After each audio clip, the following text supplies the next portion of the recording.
మిత్రులందరికీ నమస్కారం అండి. తెలుగు నూతన సంవత్సర శుభాకాంక్షలు. ఉగాది శ్రీ పరాభవ నామ సంవత్సర శుభాకాంక్షలండి. నూతన సంవత్సరంలో మిత్రులందరూ ఆరోగ్యాలతో ఆనందంగా కుటుంబ సఖ్యతతో మనకు నచ్చిన రంగంలో ఇష్టంగా పనిచేసి ముందుకెళ్లాలని కోరుకుంటూ ఇక వీడియోలోకి వెళ్దామండి. ఈరోజు ఆలోచన విధానం, ఆలోచన పదం అనే విషయం గురించి కొన్ని మాటలు చెప్పాలనుకుంటున్నానండి. ఆలోచన మనుషుల బుద్ధికి చెందిన విశేష లక్షణం. ఇది మెదడుకు సంబంధించిన విషయం. భూమి మీద మానవుల ఆలోచన విధానం మూలంగానే మన జీవితం ఆధారపడి ఉందండి. ఒక వ్యక్తి యొక్క ఆలోచన విధానాన్ని బట్టి ఆ వ్యక్తి మంచి చెడులు మనకు అర్థమవుతాయి. భగవంతుడు మనిషికి అనుగ్రహించిన అద్భుతమైన వరమండి ఆలోచించే మెదడు.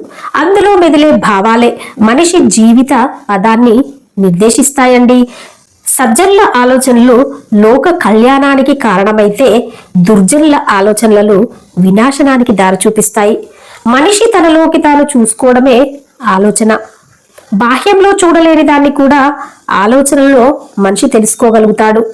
బాహ్యంలో చూడలేని దానివల్లే మనిషిలో చలనం వస్తుంది. మెదడు ఆలోచనల పుట్టండి నిరంతరం పనిచేస్తూనే ఉంటుంది. ఆలోచిస్తూ కూర్చొని ఏ పని చేయకపోతే మనసులో ఒక రకమైన అలజడి మొదలవుతుంది. ప్రశాంతత కోల్పోతాము, అనారోగ్యాల పాలవుతాము. సానుకూల ఆలోచనలకు సత్వరం సరైన పద్ధతిలో కార్యరూపం ఇవ్వగలిగిన వాడే విజేతగా నిలుస్తాడండి.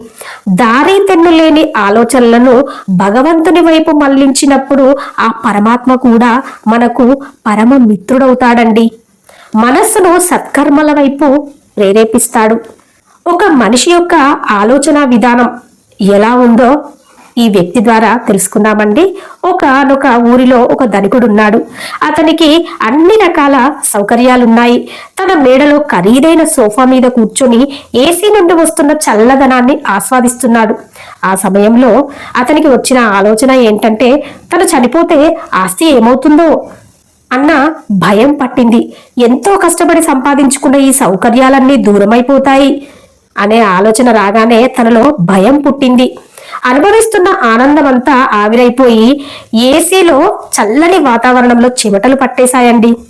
అలా కాకుండా ఆయన ఆలోచనలు భగవంతునిపై మళ్లించి ఇన్ని రకాల సౌకర్యాలు ఇచ్చిన భగవంతునికి కృతజ్ఞత చెప్పుకుంటే తన ఆనందం రెట్టింపయ్యేది కదా.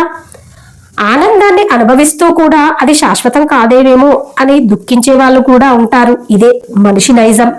తన ఆనందానికి కారకుడు భగవంతుడేనని నమ్మి ఆయనకు కృతజ్ఞత చెప్పుకున్నప్పుడు మనసులో ఒక రకమైన ప్రశాంతత ఏర్పడి బాధాకరమైన ఆలోచనలు, మనల్ని బాధ పెట్టే ఆలోచనలు మన దరిచేరవని గ్రహించిన వాడేనండి బుద్ధిమంతుడు, తెలివిగలవాడు. వ్యర్థమైన ఆలోచనలతో మనసు నిండిపోతే మరి దుఃఖమే మిగులుతుంది. కాబట్టి ఆలోచనలను నియంత్రించుకోవాలి. దైనందిన జీవితంలో లోటుపాట్లను సవరించుకుంటూ ఏం సాధించాలనుకుంటున్నామో ఆలోచించాలి. ఒక లక్ష్యం నిర్దేశించుకున్నాక దాని సాధనకు మార్గాలు వెతకాలి. దేనివల్ల ఆనందం కోల్పోతున్నామో, అసంతృప్తికి కారణాలేంటో అన్వేషించుకోవాలి. చేసిన తప్పులను సరిదిద్దుకునేందుకు ప్రయత్నించాలి. మనసులో ఉన్న చెడు ఆలోచనలను అదే స్థానంలో భక్తి అనే సాధనంతో ఆ చెడు ఆలోచనలను తొలగించుకోవాలి. అరిషడ్ వర్గాలనే అంతర్గత శత్రువులను, మాయకు ఆలోచనలు ప్రభావితం కాకుండా చూసుకోవాలి. రోజులో కొంత సమయం మన ఆలోచనల ప్రవాహాన్ని ఆపి మౌనం పాటిస్తూ భగవంతుణ్ణి ధ్యానిస్తూ మనసుని ధర్మ మార్గంలోకి మళ్లించాలండి. ఈర్ష్య, భయం, ఉద్వేగం మొదలైన వికారాలు లేని భక్తుడు భగవంతుడికి ప్రియుడు అన్న గీతోపదేశాన్ని అర్థం చేసుకుంటే బుద్ధిని ఆయన మీదే లగ్నం చేసి మనశ్శాంతితో జీవితాన్ని గడపవచ్చు. ఏమంటారు? మనం ఆలోచించే విధానాన్ని బట్టే మనలో ఆనందము, దుఃఖము, ఈర్ష్య, కోపము అనేటివి ఉంటాయండి.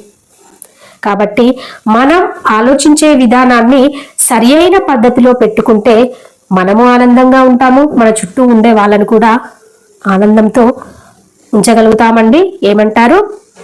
వీడియో నచ్చితే ఒక లైక్ చేయండి, షేర్ చేయండి, ఛానల్ని తప్పకుండా సబ్స్క్రైబ్ చేసుకోండి. మరొక మంచి టాపిక్తో మరో వీడియోలో మళ్ళీ కలుద్దామండి.